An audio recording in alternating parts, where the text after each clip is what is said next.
I'm back with part 2 of this compressor install, and I finally got my bracket in, and I pretty much got everything done. I got to put the dash back together, and we're good to go.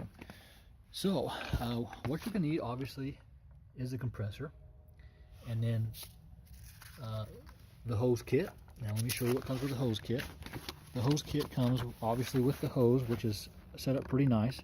Comes with a quick connector on one end, and then it comes with a quick coupler that goes on the compressor, and then this little fitting here. If you don't know what those are, these things are pretty nice because you stick this on your valve stem and then you let go of it. You don't have to sit there and hold pressure to air up your tire. So these are pretty neat. So hose kit is pretty important in my opinion there.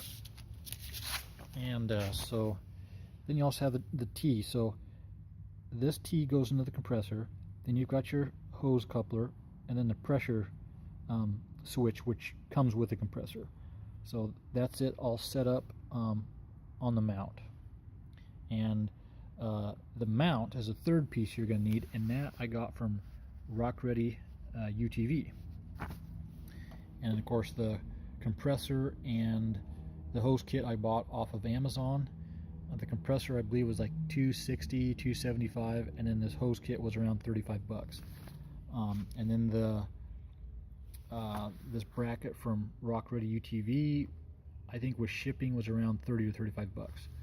So that is all you're going to need there. Now I have got it right under there. So the mount sits right up under there, and then the compressor mounts to the mount upside down.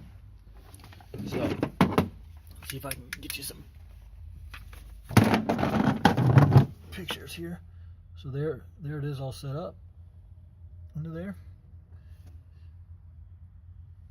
So pretty sweet deal, I think. And it's hooked. I just hooked it all to this power bar here.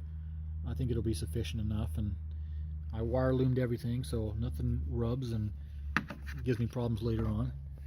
So the wire kind of runs right up through there, and then it comes out there, and it goes down to the side of the razor there, and I've got it all rolled up and zip tied. And then the rest of the wire comes back over here and all hooks up to basically the switch. The only thing it's doing here is going to the switch. So you've got your switch there, and you've got your stuff here, and then of course you hook it to the pressure switch, and then the compressor itself, and that's all you're connecting. So now that bolt they supply, the camera will focus in there. They give you that bolt with the bracket. That bolt right there, right in there, is a factory bolt that you reuse. You just pull that out, put the mount there, and then screw it back down. That is a pain. That is the most aggravating thing in this whole deal, is that stupid bolt, because there's no room. Now because I have a windshield, this plastic doesn't budge. I couldn't budge the plastic at all, and so it was, like I said, extremely tight. If you got big hands, I don't know if you'll be able to do that. It's very aggravating. The two tools that you're going to have to get that stupid 13mm bolt out of there is either a ratcheting wrench that pivots. Now as you can see, mine doesn't pivot, but you definitely want one that pivots, or the ratchet, which is what I use, this pivoting ratchet here. So you'll want one of those two things to get that bolt out of there. And other than that, that wasn't too difficult. Now they're not very clear when you go to mount. When you go to mount the compressor mount to this mount that mounts to the razor, they're not very clear. They tell you these things need to be flushed. You'll see when you get it, this needs to be flush here. But then what happens is this little breather valve or air filter thing that mounts on front of the compressor, and really the compressor itself, it hits the back wall in there. So basically they have it hit sitting straight like this. Well, you need it turned a little bit, And if you don't, it's, you know, this part right up here, up in there, is going to get in the way.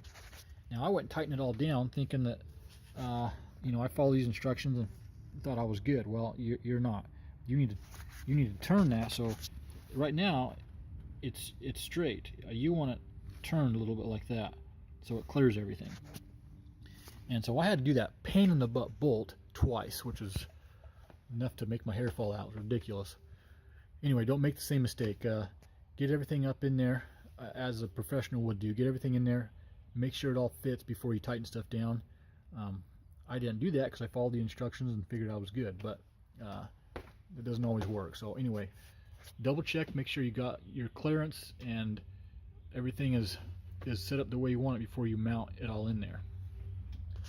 But anyway, so I went over the parts that you need, the aggravations, and okay, I guess we're ready to try her out. So pretty impressive little air compressor here. Now I've got mine set up on the switch. Well, I'll turn it off first. So mine, the key's got to be on.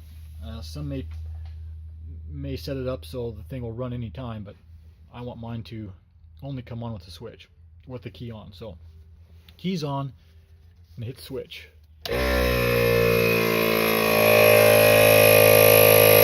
And then it kicks off. Now I've got this a little leak here, so it'll probably start back up here in a minute. There you go.